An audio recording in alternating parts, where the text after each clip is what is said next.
എല്ലാവർക്കും നിമിഷാസ് കിച്ചണിലേക്ക് സ്വാഗതം. ഇന്ന് നമുക്ക് മാങ്ങ ഉപയോഗിച്ചിട്ട് നല്ല ടേസ്റ്റി ആയിട്ടുള്ള ഒരു കേക്ക് എങ്ങനെയാണ് തയ്യാറാക്കുന്നത് നോക്കാം. ഇപ്പൊ പ്രത്യേകിച്ച് മാങ്ങയുടെ സീസൺ അല്ലേ, അപ്പൊ എല്ലാവർക്കും വളരെ പെട്ടെന്ന് തന്നെ തയ്യാറാക്കാൻ പറ്റാവുന്ന ഒരു കേക്ക് തന്നെയാണ്. അപ്പൊ നമുക്ക് ഇത് എങ്ങനെയാണ് ഉണ്ടാക്കണേന്ന് നോക്കാം.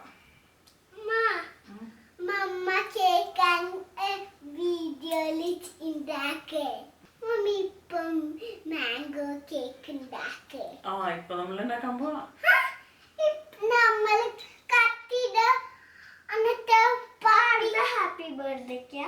ബർത്ത്ഡേക്കൊന്നല്ല, ചുമ്മാ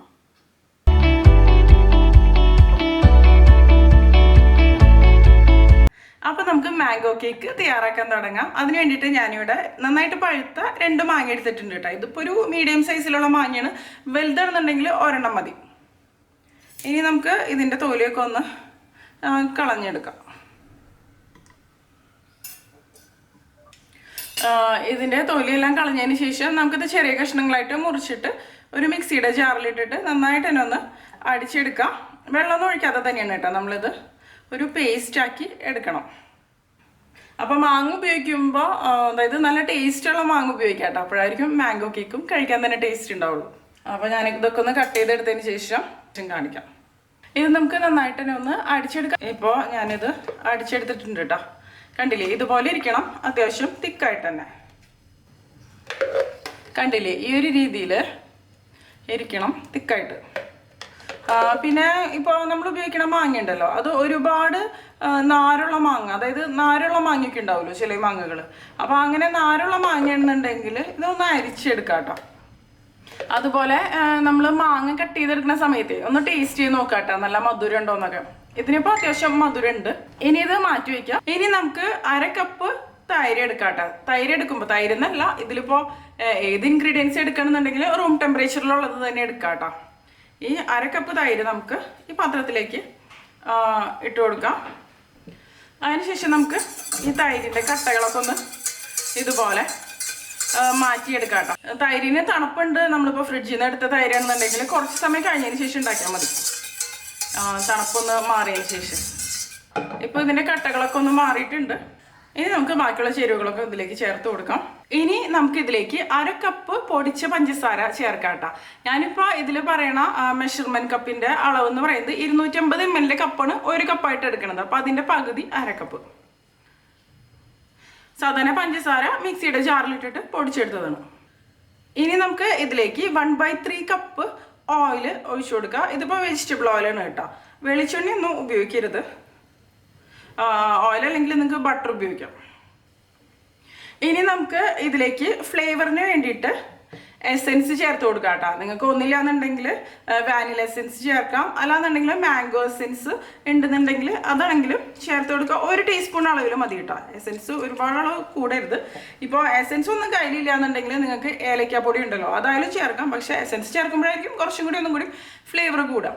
പിന്നെ നമ്മൾ എടുക്കണ ചില മാങ്ങയ്ക്ക് നല്ല ഫ്ലേവർ ഉണ്ടായിരിക്കുമല്ലോ, അപ്പോൾ അതിനൊക്കെ അനുസരിച്ച് വ്യത്യാസം വരും. ഇനി ഇതിലേക്ക് നമുക്ക് 1/2 കപ്പ് മാംഗോ പ്യൂരി ചേർത്ത് കൊടുക്കാം കേട്ടോ. നമ്മൾ നേരത്തെ മാങ്ങ നന്നായിട്ട് അരച്ചെടുത്തില്ലേ അത്.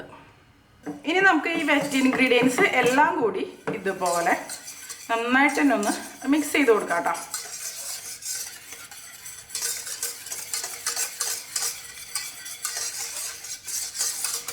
പിന്നെ നമ്മൾ ഇതിലേക്ക് പാല് ചേർത്ത് കൊടുക്കും, പക്ഷെ അതിപ്പോൾ ചേർത്ത് കൊടുക്കില്ല. അത് അവസാനം എത്ര വേണമെന്ന് വെച്ചാൽ അതിനനുസരിച്ച് മാത്രമേ ചേർക്കുള്ളൂ. ഇപ്പോൾ നമ്മുടെ വെറ്റ് ഇൻഗ്രീഡിയൻസ് റെഡി ആയിട്ടുണ്ട്. ഇതൊന്ന് മാറ്റി വയ്ക്കാം കേട്ടോ. നമുക്ക് ബേക്കിംഗ് ടിൻ ഒന്ന് റെഡിയാക്കി വയ്ക്കാം. ഞാനിവിടെ ഒരു ബേക്കിംഗ് ടിൻ എടുത്തിട്ടുണ്ട്. ഇതിലേക്ക് നമുക്ക് കുറച്ച് ബട്ടറോ അല്ലാന്നുണ്ടെങ്കിൽ കുറച്ച് എണ്ണയോ എന്തെങ്കിലും ഒഴിച്ചു കൊടുക്കാം. ഞാനിപ്പോൾ കണ്ടില്ലേ, കുറച്ച് എണ്ണയാണ് കേട്ടോ ഒഴിച്ചു കൊടുത്തിരിക്കുന്നത്. എണ്ണേനെ എല്ലായിടത്തേക്കും ഇതുപോലെ നന്നായിട്ട് ആക്കി കൊടുക്കാം. ഇതുപോലെ വശങ്ങളിലൊക്കെ ഒന്ന് ആക്കി കൊടുക്കാം. ബ്രഷ് വെച്ചോ കൈ വെച്ചോ എങ്ങനെയാണെന്ന് വെച്ചാൽ ചെയ്യാം. അതിനുശേഷം ഞാനിപ്പോൾ ഒരു ബട്ടർ പേപ്പർ ഇതിലേക്ക് ഇതുപോലെ വെച്ച് കൊടുക്കണം കേട്ടോ. ബട്ടർ പേപ്പർ ഇല്ലെങ്കിലും കുഴപ്പമൊന്നുമില്ല. കുറച്ച് മൈദയൊന്ന് എന്താ പറയുക, ഈ എണ്ണയുടെ മുകളിൽ ഇട്ടിട്ടൊന്ന് ബാക്കിയുള്ള എക്സസ് ആയിട്ടുള്ള മൈദ ഉണ്ടാവുമല്ലോ, അതൊന്ന് തട്ടിക്കളഞ്ഞാൽ മതി. അപ്പോഴും കറക്റ്റായിട്ട് തന്നെ വരും, ഒട്ടിയൊന്നും പിടിക്കില്ല. ഇനി ബേക്കിംഗ് ടിന്നൊന്ന് നമുക്ക് മാറ്റി വയ്ക്കാം. ഇനി നമുക്ക് ഒരു അരിപ്പ വെച്ചിട്ട് അതിലേക്ക് 1 കപ്പ് മൈദ ചേർത്ത് കൊടുക്കാം കേട്ടോ. 250 ml കപ്പിൽ 1 കപ്പ് മൈദ. പിന്നെ 1/2 ടീസ്പൂൺ ബേക്കിംഗ് സോഡ ചേർക്കാം. 1 ടീസ്പൂൺ ബേക്കിംഗ് പൗഡർ. ഇനി ഇത് എല്ലാം കൂടി നന്നായിട്ട് ഇതുപോലെ ഒന്ന് അരിച്ചതിന് ശേഷം ഇതിലേക്ക് ചേർക്കാം. അപ്പോൾ എന്തെങ്കിലും കട്ടകളൊക്കെ ഉണ്ടെങ്കിൽ പോവും. പിന്നെ ഇപ്പോൾ ബേക്കിംഗ് പൗഡറും ബേക്കിംഗ് സോഡയും മൈദയും എല്ലാം കൂടി നന്നായിട്ട് മിക്സ് ആയിട്ട് വരികയും ചെയ്യും. ഇനി നമുക്കൊരു വിസ്ക് ഉപയോഗിച്ച് ഇതുപോലെ നന്നായിട്ട് തന്നെ ഒന്ന് മിക്സ് ചെയ്ത് കൊടുക്കാട്ടെ. കേക്ക് മിക്സ് ചെയ്യുമ്പോൾ എപ്പോഴും ഓവറായിട്ട് മിക്സ് ചെയ്തെടുക്കരുത്. അങ്ങനെയാണെന്നുണ്ടെങ്കിലും കേക്ക് നന്നായിട്ട് വരിക. കണ്ടില്ലേ, ഇപ്പോൾ ഇതുപോലെ ഒന്ന് മിക്സ് ചെയ്തെടുത്തിട്ടുണ്ട്. ഇപ്പോൾ നോക്കുമ്പോൾ ഇത് നല്ല ഡ്രൈ അല്ലേ. ഇതിലേക്ക് ഇനി നമുക്ക് ആവശ്യത്തിന് പാൽ ഒഴിച്ചു കൊടുക്കാം. ഞാനിവിടെ ഇപ്പോൾ 1/2 കപ്പ് റൂം ടെമ്പറേച്ചറിലുള്ള പാലാണ് എടുത്തിരിക്കുന്നത്. ഞാൻ പറയാം എത്ര ഒഴിച്ചു കൊടുത്തു. ആദ്യം കുറച്ച് പാൽ നമുക്ക് ഒഴിച്ചു കൊടുക്കാം. അതിനുശേഷം നമുക്കൊന്ന് മിക്സ് ചെയ്ത് നോക്കാം. ഇപ്പോഴും കണ്ടില്ലേ, കുറച്ച് തിക്കായിട്ട് തന്നെയാണ് ഇരിക്കുന്നത്. കുറച്ചും കൂടി ഒഴിക്കാം. ഇതിലേക്ക് നമ്മൾ ചേർക്കണ പാലുണ്ടല്ലോ, അതിനങ്ങനെ കറക്റ്റായിട്ടുള്ളൊരു അളവില്ല കേട്ടോ. ഈ ഒരു ബാറ്ററിൻ്റെ കൺസിസ്റ്റൻസിക്ക് അനുസരിച്ച് നമ്മൾ അത് അഡ്ജസ്റ്റ് ചെയ്യാൻ മാത്രം. ഇനി നമുക്ക് നന്നായിട്ടൊന്ന് മിക്സ് ചെയ്ത് കൊടുക്കാം. കണ്ടില്ലേ, ഈ ഒരു കൺസിസ്റ്റൻസിയിലാണ് കേട്ടോ വേണ്ടത്. ഒരുപാട് തിക്കാവാനും പാടില്ല, അതുപോലെ ഒരുപാട് ലൂസാവാനും പാടില്ല. ഇപ്പോൾ ഞാൻ 1/2 കപ്പ് പാലെടുത്തിട്ട് ഇത്രയ്ക്ക് പാലാണ് കേട്ടോ ബാക്കിയുള്ളത്. ഒരു 5 ടേബിൾ സ്പൂണോളം പാലാണ് ഞാൻ ഇതിലേക്ക് ഒഴിച്ചു കൊടുത്തിട്ടുള്ളത്. ഇപ്പോൾ ഇത് കറക്റ്റായിട്ട് മിക്സ് ആയിട്ട് വന്നിട്ടുണ്ട്. ഇത് മതി കേട്ടോ. ഇനിയും നമ്മൾ നേരത്തെ റെഡിയാക്കി വെച്ച ബേക്കിംഗ് ടിൻ ഉണ്ടല്ലോ, കേക്ക് ടിൻ, അതിലേക്ക് ഈ ഒരു ബാറ്റർ ഒഴിച്ചു കൊടുക്കാം. ഞാൻ ഓവൻ പ്രീഹീറ്റ് ചെയ്യാൻ വേണ്ടിയിട്ട് വെച്ചിട്ടുണ്ട് കേട്ടോ. അപ്പോൾ ഈ കേക്ക് ബാറ്റർ ഒരുപാട് സമയം പുറത്ത് വെക്കരുത് കേട്ടോ, അപ്പോഴും റെഡി ആയിട്ട് വരില്ല. അപ്പോൾ തന്നെ ബേക്ക് ചെയ്തെടുക്കാം. നിങ്ങൾക്കിത് കടായിൽ വെച്ച് വേണമെന്നുണ്ടെങ്കിലും ബേക്ക് ചെയ്യാം കേട്ടോ. ഇത് നമുക്ക് ബേക്ക് ചെയ്യേണ്ടത് പ്രീഹീറ്റഡ് ഓവനിൽ 180 ഡിഗ്രി സെൻറ്റിഗ്രേഡിൽ 30 മിനിറ്റ് മുതൽ 35 മിനിറ്റ് വരെയാണ് കേട്ടോ. കടായിൽ വെച്ച് ബേക്ക് ചെയ്യണമെന്നുണ്ടെങ്കിൽ ഇതിനേക്കാളും കുറച്ചും കൂടി സമയം എടുക്കും. അതിപ്പോൾ എങ്ങനെയാണെന്ന് വെച്ചാൽ നമുക്ക് ചെയ്യാം. പ്രഷർ കുക്കറിലോ അല്ലെങ്കിൽ കടായിലാണെന്നുണ്ടെങ്കിൽ അങ്ങനെ ചെയ്യാം. ഒന്ന് ഇതുപോലെ ഒന്ന് തട്ടി കൊടുക്കാം കേട്ടോ. ഞാനൊന്ന് ബേക്ക് ചെയ്തെടുത്തിട്ട് വരാം. ഇപ്പോൾ കണ്ടില്ലേ, നമ്മുടെ മാംഗോ കേക്ക് കറക്റ്റായിട്ട് തന്നെ ബേക്കായിട്ട് വന്നിട്ടുണ്ട്. ഇത് ബേക്കായിട്ട് വന്നിട്ടുണ്ടോ എന്ന് അറിയണമെന്നുണ്ടെങ്കിൽ ഒരു സ്ക്രൂവറോ അല്ലാന്നുണ്ടെങ്കിൽ ഒരു ടൂത്ത് പിക്കോ വെച്ച് ഇതുപോലെ ഒന്ന് ഇൻസെർട്ട് ചെയ്ത് കൊടുത്താൽ മതി. ക്ലിയർ ആയിട്ട് വന്നുവെന്നുണ്ടെങ്കിൽ കണ്ടില്ലേ, ക്ലിയർ ആയിട്ടാണ് ഇപ്പോൾ വന്നത്. കറക്റ്റായിട്ട് ബേക്കായി എന്നർത്ഥം. നല്ല സോഫ്റ്റ് ആയിട്ടുള്ള കേക്ക് തന്നെയാണ്. ചെറുതായിട്ടൊന്ന് തണുത്തതിന് ശേഷം നമുക്ക് ഈ കേക്ക് ടിന്നിൽ നിന്ന് ഇത് മാറ്റാം. ഇപ്പോൾ ചെറുതായിട്ടൊന്ന് തണുത്തുണ്ട് കേട്ടോ. നമുക്കിതൊരു വയർ റാക്കിലേക്ക് മാറ്റാം. കണ്ടില്ലേ, കാണുമ്പോൾ തന്നെ അറിയാം നല്ല സോഫ്റ്റ് ആയിട്ടുള്ള കേക്ക് തന്നെയാണത്. ഇനി ഇത് നന്നായിട്ട് തന്നെ ഒന്ന് തണുത്ത് വരട്ടെ. ഇത് തണുത്ത് വരുന്ന സമയം കൊണ്ട് നമുക്ക് ഇതിന് മുകളിൽ ഒഴിക്കാനുള്ള ഗ്ലേസ് ഒന്ന് റെഡിയാക്കി എടുക്കാം. മാംഗോ ഗ്ലേസ് തയ്യാറാക്കാൻ വേണ്ടിയിട്ട് ഞാനിവിടെ 1 കപ്പ് മാംഗോ പ്യൂരി എടുത്തിട്ടുണ്ട് കേട്ടോ, നമ്മൾ നേരത്തെ അരച്ചെടുത്തത്. ഇതിലേക്ക് നമുക്ക് 1/2 കപ്പ് വെള്ളം ഒഴിച്ചു കൊടുക്കാം. ഇനി ഇതിലേക്ക് നമുക്ക് പഞ്ചസാര പൊടിച്ചത് ചേർക്കാം. 2 ടേബിൾ സ്പൂൺ അളവിലാണ് കേട്ടോ ഞാൻ പൊടിച്ച പഞ്ചസാര ചേർക്കണത്. പിന്നെ 1 ടീസ്പൂൺ കോൺഫ്ലോർ. ഇനി നമുക്ക് ആദ്യം ഇതെല്ലാം കൂടി നന്നായിട്ട് ഇതുപോലെ ഒന്ന് മിക്സ് ചെയ്ത് കൊടുക്കാം.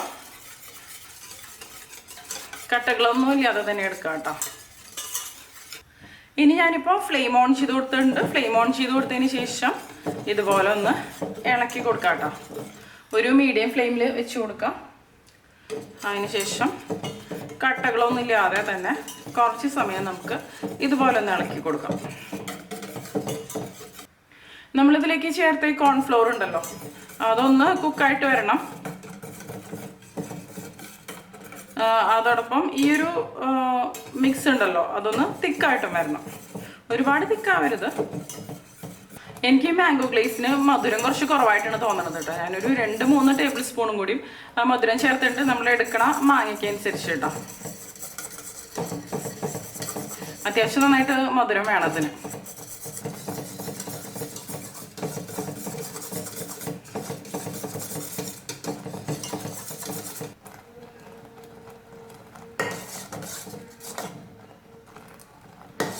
ഇതിപ്പോൾ കണ്ടില്ലേ, ഇതുപോലെ അത്യാവശ്യം തിക്കായിട്ട് വന്നിട്ടുണ്ട് കേട്ടോ. ഇത് മതി.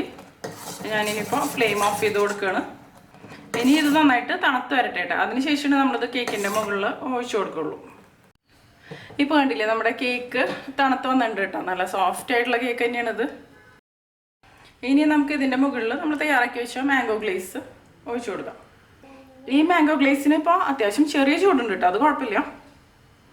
ഞാനിപ്പോൾ ഇതുപോലെ ഒഴിച്ചു കൊടുക്കണം. നടുവിലായിട്ട് ഇതുപോലെ ഒഴിച്ചു കൊടുക്കാം കേട്ടോ. ഇതിപ്പോൾ അതൊക്കെ സ്പ്രെഡായിട്ട് വരുന്നുണ്ട് കേട്ടോ. അപ്പം ഞാനിപ്പോൾ ഇതുപോലെ പതുക്കെ ഒന്ന് ആക്കി കൊടുക്കണം. നിങ്ങൾക്ക് വേണമെന്നുണ്ടെങ്കിൽ കുറച്ചും കൂടി ലൂസായിട്ട് ഇതെടുത്തതിന് ശേഷം ഒഴിച്ചു കൊടുത്തിട്ട്, അതായത് എല്ലാവിടെയും നല്ലപോലെ അങ്ങനെ വേണമെങ്കിൽ ആക്കി കൊടുക്കാം കേട്ടോ. അതായത് എക്സസ് ആയിട്ടുള്ള ഈ മാംഗോ ഗ്ലേസ് ഉണ്ടല്ലോ, അതപ്പോൾ താഴോട്ട് പോകും. ഇനി ഇത് നന്നായിട്ട് തന്നെ ഒന്ന് തണുത്ത് വന്നതിന് ശേഷം നമുക്കിത് സെറ്റ് ആവാൻ വേണ്ടിയിട്ട് ഫ്രിഡ്ജിൽ വെച്ച് കൊടുക്കുക. ഒരു 1.5 മണിക്കൂറൊക്കെ മതിയാവും ഇത് സെറ്റ് ആയിട്ട് വരെ. നിങ്ങൾക്ക് വേണമെന്നുണ്ടെങ്കിൽ ഇതിൻ്റെ വശങ്ങളിൽ കൂടെയൊക്കെ ഒഴിച്ചു കൊടുക്കാം കേട്ടോ. അതായത് കുറച്ചും കൂടിയും ലൂസായിട്ട് ഉണ്ടാക്കിയിട്ട് അപ്പോൾ വശങ്ങളിൽ കൂടെയൊക്കെ ഒഴുകി വരും. ഇതിപ്പോൾ കുറച്ച് തിക്കായിട്ടാണ് ഞാൻ എടുത്തത്, അത് കാരണമാണ് ഇങ്ങനെ ഉണ്ടാക്കിയിരിക്കുന്നത്. അത് നമ്മുടെ ഇഷ്ടം. ഇപ്പോൾ കണ്ടില്ലേ, നമ്മുടെ മാംഗോ ഗ്ലേസ് കേക്ക് റെഡി ആയിട്ടുണ്ട്. നമുക്കിതൊന്ന് കട്ട് ചെയ്യാം. ഇതിപ്പോൾ നിങ്ങൾക്ക് എന്താ പറയുക, ഇത്ര വലിപ്പത്തിൽ വേണ്ട, നല്ല തിക്കായിട്ട് മതിയെന്നുണ്ടെങ്കിൽ കുറച്ച്, അതായത് ചെറിയ കേക്ക് ടിന്ന് ഉപയോഗിക്കാം കേട്ടോ. ഇതിപ്പോൾ കുറച്ച് വലിപ്പം കൂടുതലുള്ള കേക്ക് ടിന്നായിരുന്നു, അത് കാരണം കേക്കിന് കട്ടി കുറവാണ്.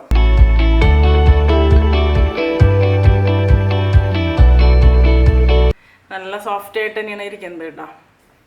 കണ്ടില്ലേ, ഇപ്പോൾ നമ്മുടെ നല്ല അടിപൊളി മാംഗോ കേക്ക് റെഡി ആയിട്ടുണ്ട്. അപ്പോൾ എല്ലാവരും തയ്യാറാക്കി നോക്കിയിട്ട് നിങ്ങളുടെ അഭിപ്രായങ്ങളൊക്കെ ഒന്ന് പറഞ്ഞോളൂ കേട്ടോ. നിങ്ങൾക്ക് വേണമെന്നുണ്ടെങ്കിൽ ഇതിൻ്റെ മുകളിൽ എന്തെങ്കിലും ഡെക്കറേഷൻസ് കാര്യങ്ങളൊക്കെ ചെയ്യാം. ഞാനിപ്പോൾ പ്രത്യേകിച്ച് ഒന്നും ചെയ്തിട്ടില്ല. നിങ്ങൾക്ക് എൻ്റെ വീഡിയോ ഇഷ്ടമാവുകയാണെങ്കിൽ നിങ്ങൾ ഇതുവരെ നിംഷാസ് കിച്ചൺ സബ്സ്ക്രൈബ് ചെയ്തിട്ടില്ല എന്നുണ്ടെങ്കിൽ ഒന്ന് ചെയ്തോളൂ കേട്ടോ. പിന്നെ ലൈക്ക് ചെയ്യുക, അതുകൂടാതെ നിങ്ങളുടെ വലിയ അഭിപ്രായങ്ങളൊന്ന് കമൻറ്റ് ചെയ്യുക. പിന്നെ നിങ്ങളുടെ ഫ്രണ്ട്സിനും ഫാമിലിക്കും ഒക്കെ ഒന്ന് ഷെയർ ചെയ്ത് കൊടുക്കുകയും ചെയ്യുക. അപ്പോൾ മറ്റൊരു അടിപൊളി റെസിപ്പി ആയിട്ട് നമുക്ക് വീണ്ടും കാണാം. Bye bye bye bye bye bye bye bye bye bye bye bye bye bye bye